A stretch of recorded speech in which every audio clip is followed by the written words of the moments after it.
My name is Jim Braatz, and I am an astronomer at the National Radio Astronomy Observatory in Charlottesville, Virginia. And my role here as an astronomer is kind of divided into two pieces. One thing that I do is I help support the telescopes that we build here at NRAO. I help the astronomers who use our telescopes to make the best use of their data, teach them how to use the telescopes. I help to develop the capabilities of the telescope.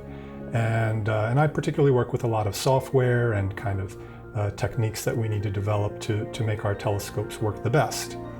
The other part of my job is I get to do some of my own research that I kind of direct myself.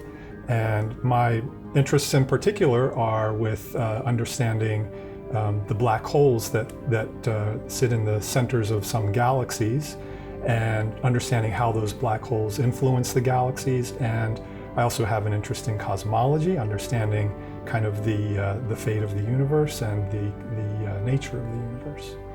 Astronomy is obviously a very, very cool science, and it's a science that I had an interest in from a very early age.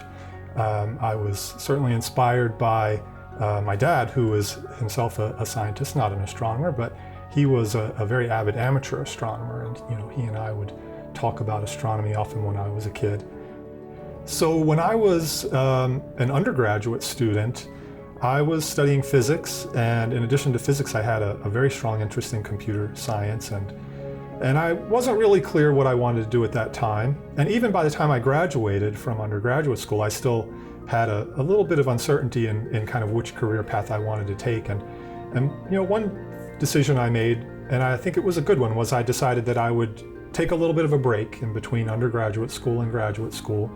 And I just went and worked. I worked at NASA, but doing computing and working with, in fact, an oceanographer, kind of science that I might not have targeted, but it was a very interesting computing job to me.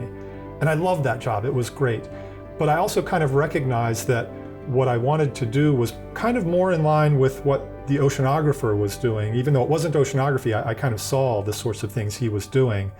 And I thought, I really kind of wanted to do those things. And so after a couple of years of that, I took a class in astronomy, a graduate level class, and I just loved it. And I kind of recognized at that point that astronomy would allow me to use these skills that I had built up, the computing and the physics, and also allow me to do kind of this basic and really foundational science that became so interesting to me at that time. When I was a student, I got interested initially in active galaxies. So active galaxies have a black hole in the center, and they're drawing matter in, and they produce a lot of energy, as much energy from the very center of the galaxy as the whole remainder of the galaxy combined.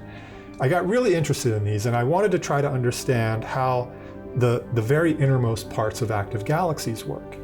And it came to my attention that one way to do this would be to look at the radio emission that's coming from these galaxies. Radio emission is kind of special because if all the other sorts of emission, if visible light is blocked by dust and gas in the galaxy, well, radio waves go right through that. And so what that means is with radio waves, you can see right into the center of galaxies. So this was kind of a light bulb, and I said, aha, here's an opportunity. Radio astronomy will let me see right into the center of an active galaxy.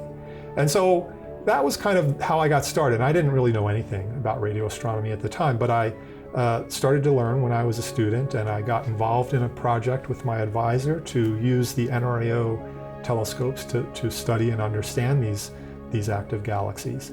And then that actually blossomed into a much bigger interest in radio astronomy. My focus kind of reshifted to how can I use radio astronomy to understand active galaxies, to now a focus of, wow, I have this amazing tool of radio astronomy at my disposal, and now how can I use this to understand other various aspects in the universe?